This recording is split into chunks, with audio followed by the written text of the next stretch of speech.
I will just ask our next speaker, Miguel.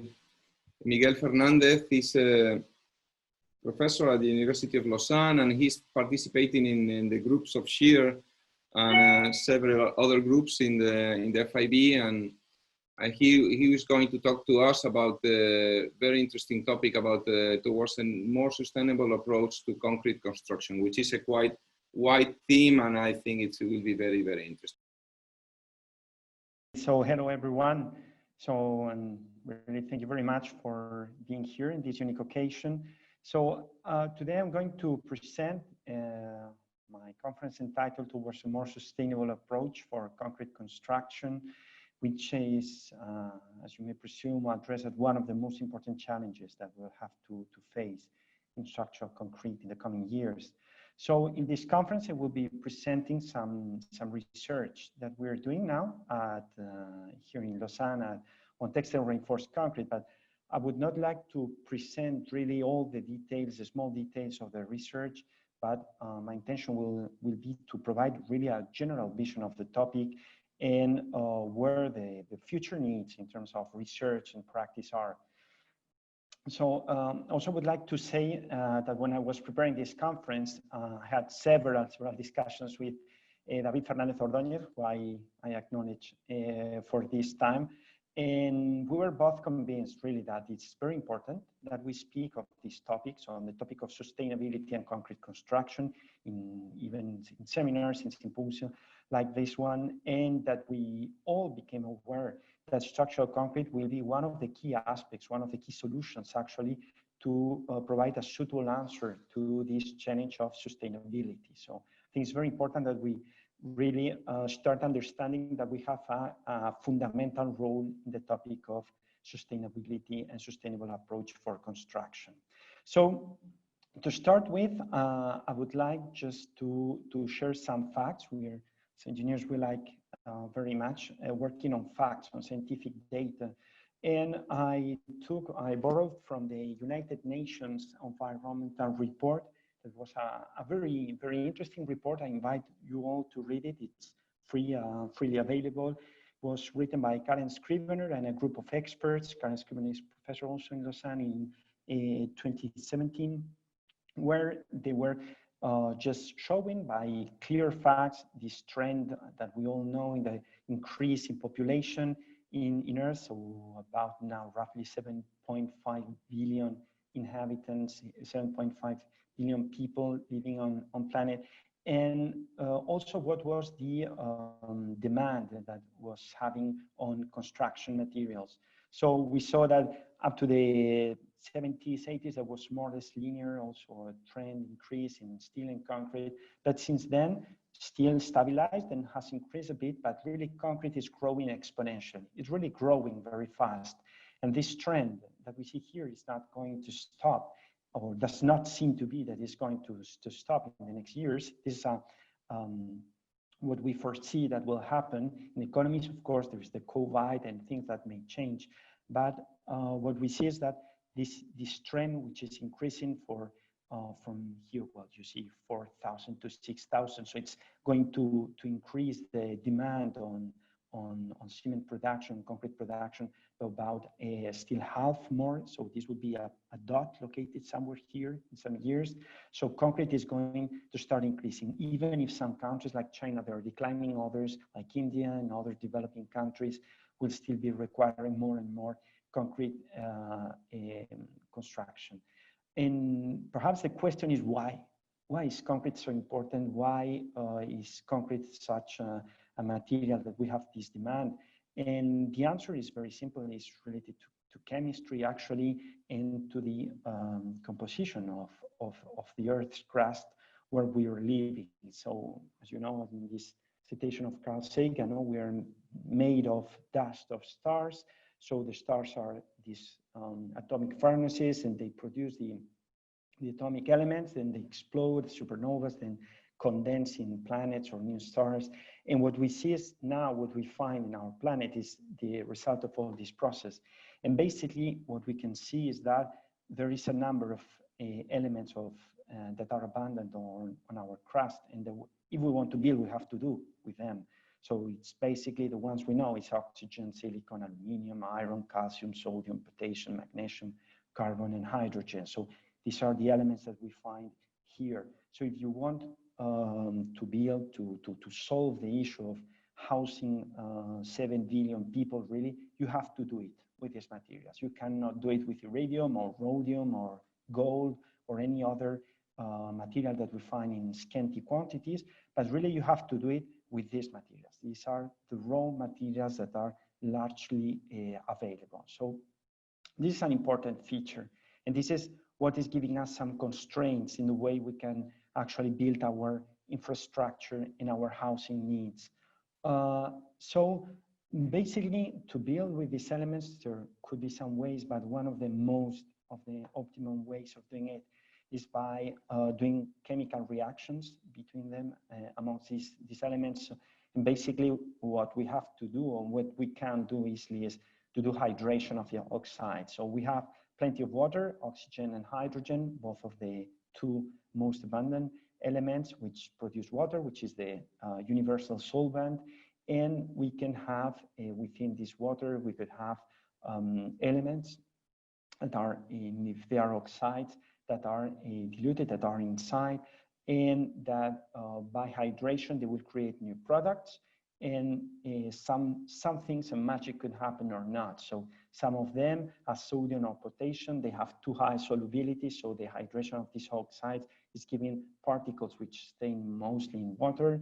But if you are having iron or magnesium, they're very heavy. So they have too low solubility. They just precipitate. So you can't use them.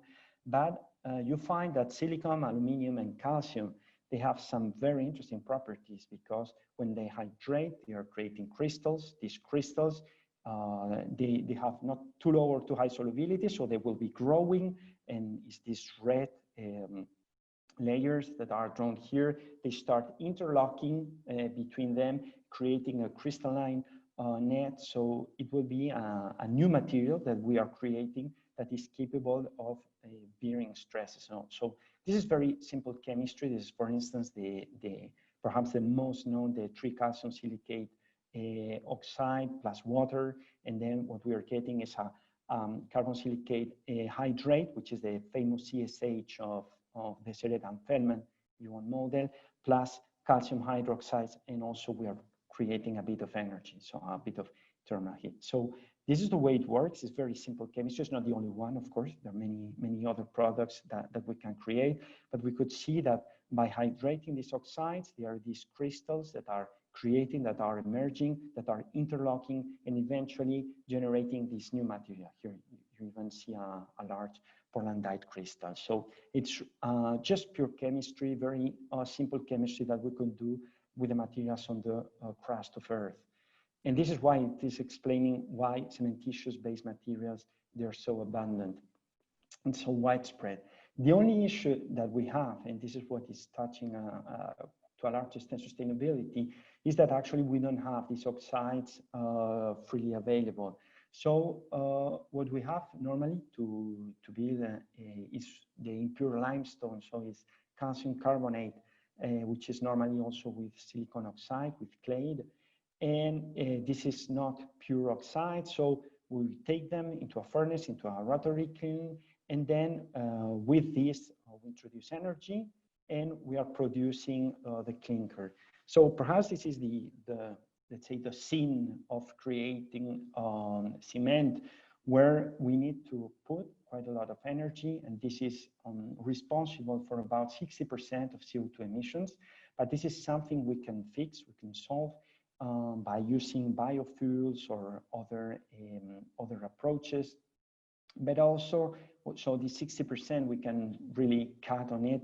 But with respect to the change from calcium carbonate to a calcium oxide, this is where we are producing CO2, and this we cannot compress it. This is about 40% of CO2 emissions. This is something we cannot compress. This is just pure chemistry. And this is what is explaining also a significant part of the footprint that we are creating in terms of CO2. So Following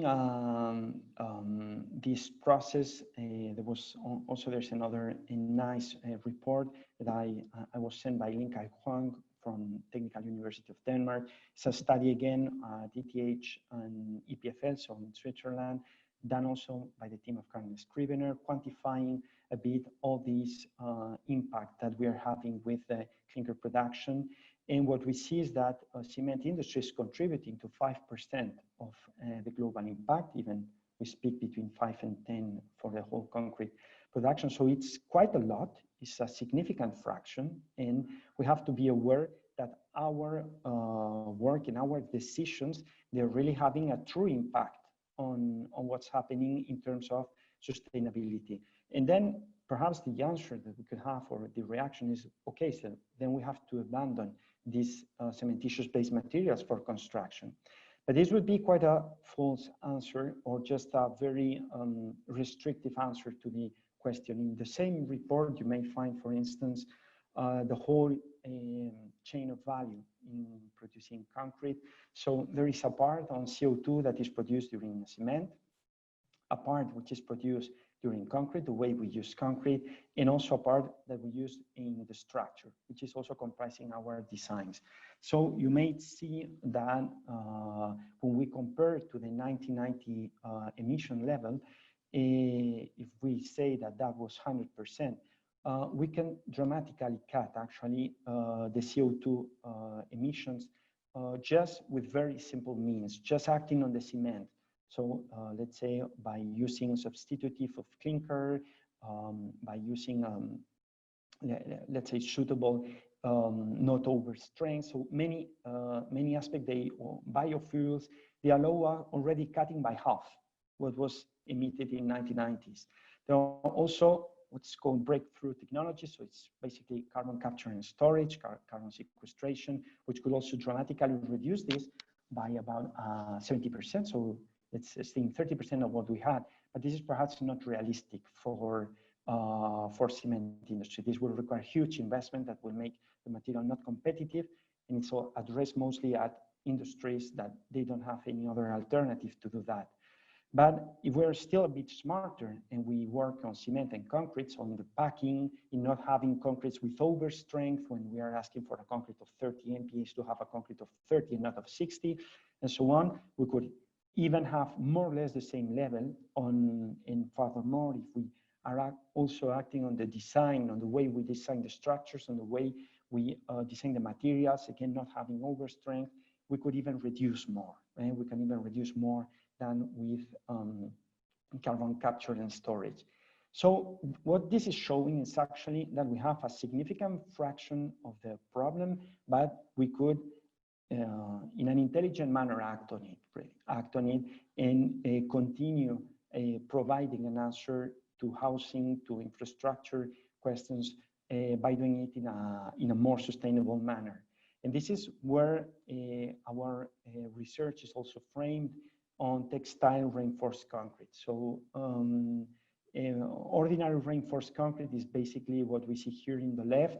So it's composed of this oxygen, silicon, calcium, hydrogen, and iron, plus some carbon to get the steel, of course. But this is basically what we are having in ordinary construction.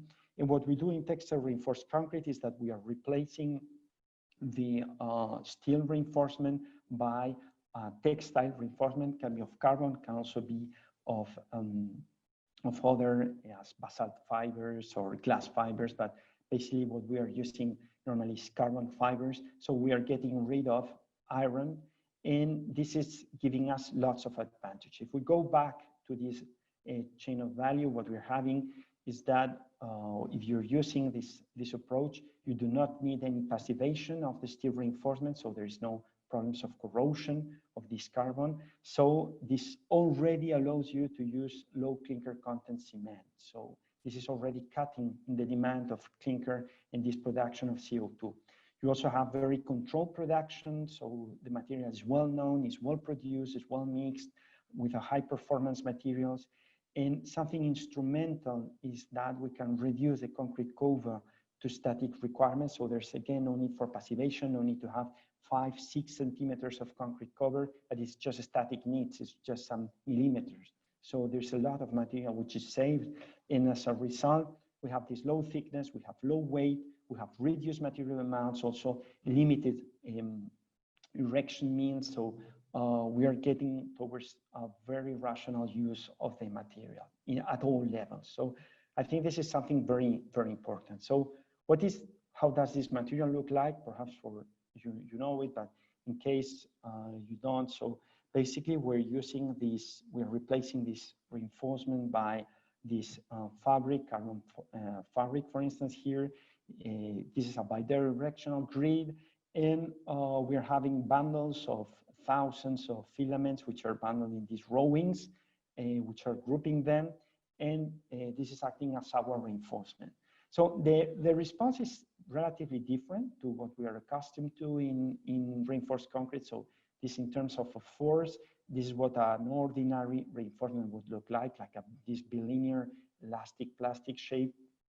But all these textiles, actually, they normally have a behavior which is elastic and then perfectly brittle. So you load them elastically and then they fail suddenly. You could reach quite high strength, but you will reach by them no ductility. And this is calling already for questions in how to use this material. The cementitious-based mortar that we are using, this is still under heavy evolution, I would say, because we could use this reduced clinker content cement, but normally we're having quite high strengths because we're using not that much water, we're using plasticizers. This is good again. And the material has some loss of elastic behavior, but it's relatively brittle. It's something, nevertheless, that I think we could build with lower resistances. Perhaps there is still quite much evolution on this topic. And when we do the composite, when we are putting the reinforcement, this textile reinforcement inside the concrete, we are generating, as we do in reinforced concrete, we're generating bond. So there could be some treatments like epoxy coating or sandblasted blasted coating, so that we have some roughness in these elements. So when we are just pulling a rowing, what we see is that perhaps the strength is not that high. It's not that relatively high because there are no ribs in this element. Just to maximum, there's some sand put in the coating. But actually, as the surface in contact is very high, the ratio of the surface in contact with respect to the area is very high, and the diameter, or let's say the equivalent diameter, would be very low. The response in terms of development forces and anchorage forces is quite good, is quite performing. And these are, for instance, some tests we conducted at EPFL, where you can see that if you are pulling your textile concrete, you're generating lots of cracks. There is no, let's say, localization in a single crack. You generate quite a lot of cracks, and your behavior is relatively linear until you get to the failure of your textile, and then it fails suddenly. It fails in a very brittle manner. The good thing is that at least at serviceability conditions, you're having low crack weights, about 0.2, but this is perhaps a drawback also at the ultimate, because you have no true warning signs that something is going wrong in your structure until it fails. So it's very, very brittle material. Also, there are some reductions, but on the activation of the textile, because there's some friction between the rowings, and this reduces a bit the performance. I think it's not the topic to be dealt here. And also you can use it, as we do for ordinary concrete for beams, but you can see that the elements that we can really build and test, they seem at first sight even to be of steel construction. So what we see when we load, you can have failures in bending, as this element here, or in shear. But basically what you're getting is that you increase the load until somewhere in the textile normally fails, and then you get a brittle failure again. It's very, very brittle. But the good thing is that at least you're developing quite lots of cracks. So you're really distributing the cracks, and these cracks, they could develop at different angles. So all of this is helping us to understand that we could use many design approaches and many understanding that we engineers have on the behavior of structural concrete. So for instance, we could use methods based on the stress field method, which are just adapted to this material in what we call the elastic cracked stress field. So the concrete might be elastic plastic with no tensile resistance, but the fibers, they behave linear elastically until they fail in a brittle manner. But this type of, let's say, of stress fields, elastic cracked, which can account for all this, there are old solutions even that are developed and that allow the designer to understand what he's doing, what he or she is doing. So, and also to design, to arrange the reinforcement in a way we understand. It's very much like reinforced concrete. So you have more demand, you could put more layers, you want a different, let's say, angle even or so on, you could put more or less textile or concrete. So it's quite similar. It reacts in a quite similar manner to reinforced concrete, compared to, at least compared to fiber reinforced concrete. And this is, for instance, showing this fact. No? So these are measurements that we did with digital image correlation. This is the thesis of Patrick Valeri that we finished some weeks ago. And you can see how the angle changes inside the web of the member and how it compares to this elastic cracked stress field. So you get very fair predictions of what the expected behavior will be. Actually, it works pretty well. But perhaps just taking this as a mimics of the shapes that we know is not a good answer. It's definitely not a good answer. And as engineers, we really should separate what we saw before, that was science, that was understanding of reality, to what now is engineering. Is now we are enhancing the reality. We are acting on the reality to make it better. And this, for instance, by using textile, you quickly get to the solution that you have to use it in a different manner. So it's not a mimics of reinforced concrete due to its brittleness, and you could explore other things. This is, for instance, an interesting just example of what you can do. This is called an X-shaped beam, which is not something done just for the sake of statics, but it's an interesting thing. This element actually was taken from the construction system Argamasa Armada that was developed in Brazil by João Figueira Limas, the architect Lele. And in this element, for instance, the top region that you're seeing here, it's a part of the water system. It's just collecting water from rain and taking it outside. It's part of a roof, and the whole system is working, but it has very interesting properties because now you can have a very, let's say, not sufficient compression zone. So you could make your concrete compression region to become governing. And this, when you do it, you see it here, actually, how is it crashing and backing out of plane. Here, there was a diaphragm at mid-span, but you can make it buckle where you want, actually, at a bit of a distance. And when you do it, what you see is, for instance, by acting in this manner, you're getting via really the concrete, the cementitious, the mortar, actually, the cementitious matrix, you're getting some level of deformation capacity. Also, you can think in using these elements in other manners, as for instance, by saying, okay, we live with this brittleness, but at least we make them slender enough so that they have sufficient capacity to deform and to redistribute internal forces. There are many perspectives also. I would like to acknowledge one that was stated recently to us by Marco Di Prischi in Politecnico di Milano, by combining this textile with fibers so that the textile is creating the cracks, and then the fibers, they are really providing toughness between the cracks, so they are really allowing you to dissipate, allowing one to dissipate energy and providing some level of toughness. So there's a lot that we can do really from an engineering perspective to use this material properly. But and all that I've said is, at least to me, is quite exciting for an engineer, for a structural engineer, from science to design, but it's not the whole answer that we have to give. So here I would like to quote David Fernandez-Ruiz, actually the work that he has been doing for the draft of Model Code 2020. Because when we're speaking of sustainability, normally we're just focusing on the environmental component of sustainability. So it's what I've been explaining. We try to reduce as much as possible CO2, for instance. But sustainability is a much broader topic.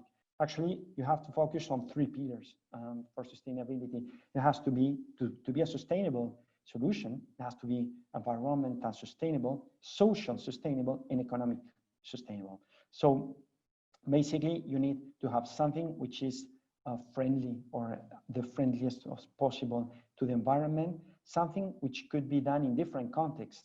That could be done in precasting, could be done in the formal city, in the informal city. So that's in favelas, in slums, which is housing a very significant fraction of human population. So you have to be able of using it as a universal solution, which is possible here due to the raw materials availability, but also in the context it's used. And also, and this is very important, it has to be economically feasible. It has to be economically sustainable. So it's something that you could really make it work. It's not an expensive toy for rich people, as Karen Scrivener many times describes exotic solutions.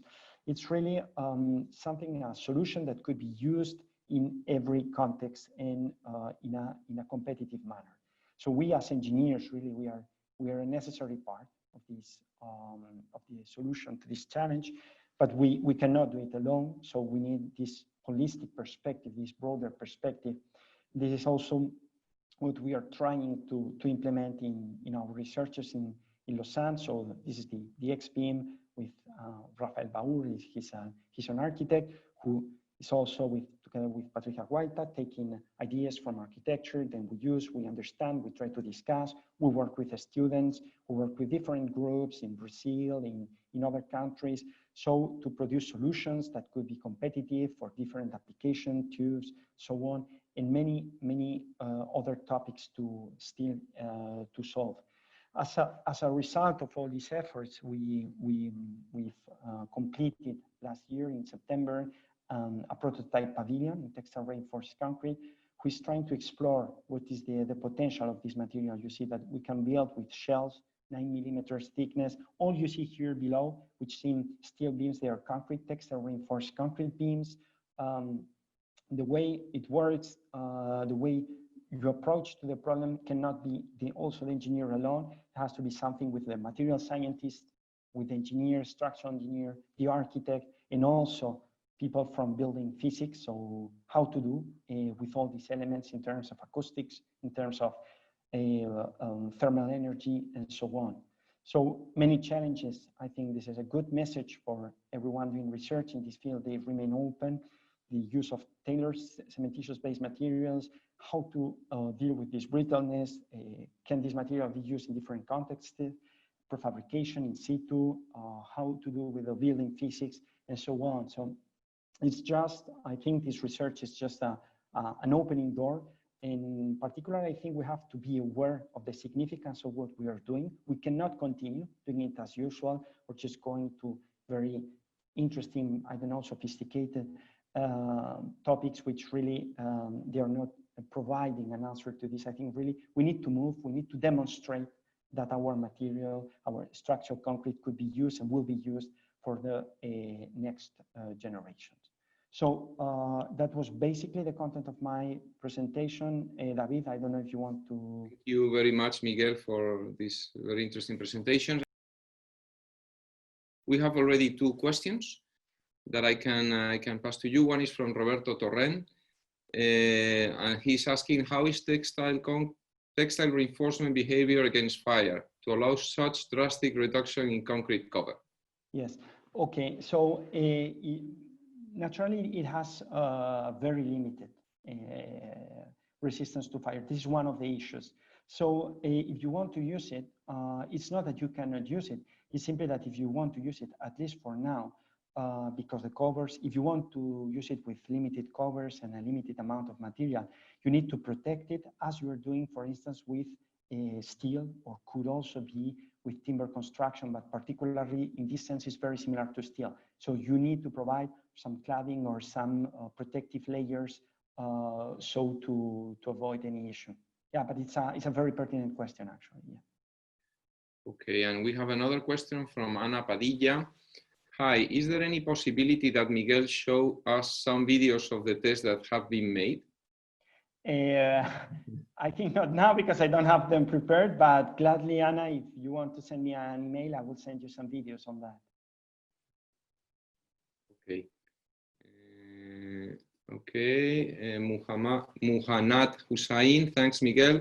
One for TRC, it's only recommended for high compressive strength concrete? No, I don't think that's, yeah, it's a good question. This is what we are doing. It's perhaps also a mimics to what we have seen with high performance material. We try to combine them in the most performant manner we know.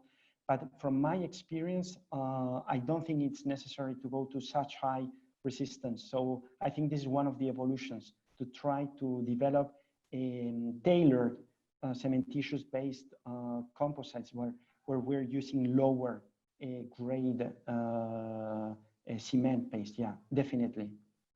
Okay. Marta del Sopo is saying in the chat that maybe Patrick can show the videos during his webinar on the 30th of July. And see, could be nice. It's an invitation to everybody to watch the videos in the webinar in the 13th of July. Mm-hmm. Particularly, you will see that this is a brittle material. Really, if you think that concrete is brittle, that one is really very brittle. I have more questions. Declan Barrett, how resistant is the exposed fabric to being cut by blades? By blades? Well, I don't think it's any particular resistance. So you can, let's say, the mortar is in the same manner. Let's say concrete, you may cut it with a blade or with water jet, and the carbon textile is not providing any additional toughness. It's something you can cut with scissors. So I don't think it's any let's say advantage compared to other approaches. It's not necessarily its main feature. Okay, we have another one, Martin Rettinger. How is the CO2 balance of the fiber reinforcement material, sorry. Okay. How is the CO2 balance of the fibers of the carbon? Okay, I don't have the figures for that. I don't have the figures for that. So this is something I will have to check. I would say the idea is basically to reduce as much as possible the amount of cement, which is really a huge consumer. But I don't have the figures, but it's something to be done, definitely. Okay, we have more questions. Let's go for some more. Michal Golding, thank you for a very inspiring presentation. Could you provide some information about the time-dependent properties of TRC, creep rupture? Yes, well, it is definitely affected by creep and shrinkage. It's showing in the same manner as cementitious base material. So it is perhaps, at least at first sight, it is not, let's say, the optimum in the sense that normally aggregates, they are providing this, let's say, the structure which is controlling the shrinkage, for instance. But the advantage that we have here is that we are using very low water to cement ratios. So both things balance. We have measured really I would say comparable shrinkage and creep properties, but I think this is still very mortar dependent. So to give a general answer, it will depend on which type of mortar are you using for each application. So there would be cases that are worse. There could be cases that are even, let's say, better in this respect. Okay, I have the second question from Muhannad Hussain. Since a smaller concrete cover is achievable, can that by any chance affect the serviceability conditions against environmental factors? I don't think so, because it's a good question.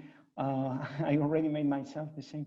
I don't think, because you are having no problems of corrosion because there's no steel inside, so there is no problem. And then the control with respect to cracking is very well ensured. So actually, you don't see any visible crack unless you're getting your surface with moisture or something. You're not even seeing at the naked eye any sign. You are not getting any corrosion issues. So perhaps if you want to say serviceability, it might be only the stiffness that you're having. So these are could be as the slenderness, or let's say the thickness is very low. You could have high slenderness, and you could be having vibration or deflection issues. But it's something you can fix by having suitable shapes. It's like this one. You're having 9 millimeters to build, but you are folding it into a shell. No? So this is an element which has diaphragms. It can't unfold by itself, so it's a shell. And so you're providing the stiffness with this low thickness by means of the shape of your structure. So this would be the approach. Let's go for 3 more questions. One from Namohan Kagal. Well, one is that 2. Can this be a good replacement to ferrocement, and how does TRC compare with ferrocement in terms of techno-commercial perspective? Okay, so this is definitely the alternative to ferrocement, or one of the alternatives, I would say, to ferrocement. Actually, argamasa armada is a kind of ferrocement, and we were seeing by casting the pieces and by casting this in these first mimics to argamasa armada, that it was a very good way of doing it. Then how can it replace it? I think we're still in the process of implementing it. So I can't give you a definite answer now. So I think you need some critical mass and some confidence of the producers and of the designers, so that everyone go aligned to use it. So precasters and so on, that we could have, let's say, a very oriented response, and then it will become competitive. At least I hope it will become in a next future. So we are trying to implement it this is a demonstrative pavilion, but we're trying to implement it actually in true projects. So I hope that it will be soon. Okay, Miguel, there are 3 more questions which are very specific about the fibers. So I will ask them at the end of the presentation, so we can give the word to the next speaker, or I will pass them to Miguel, and so you can contact. What would be better that they contact me directly? Yes. Okay. So thank you again, Miguel, for this very nice presentation.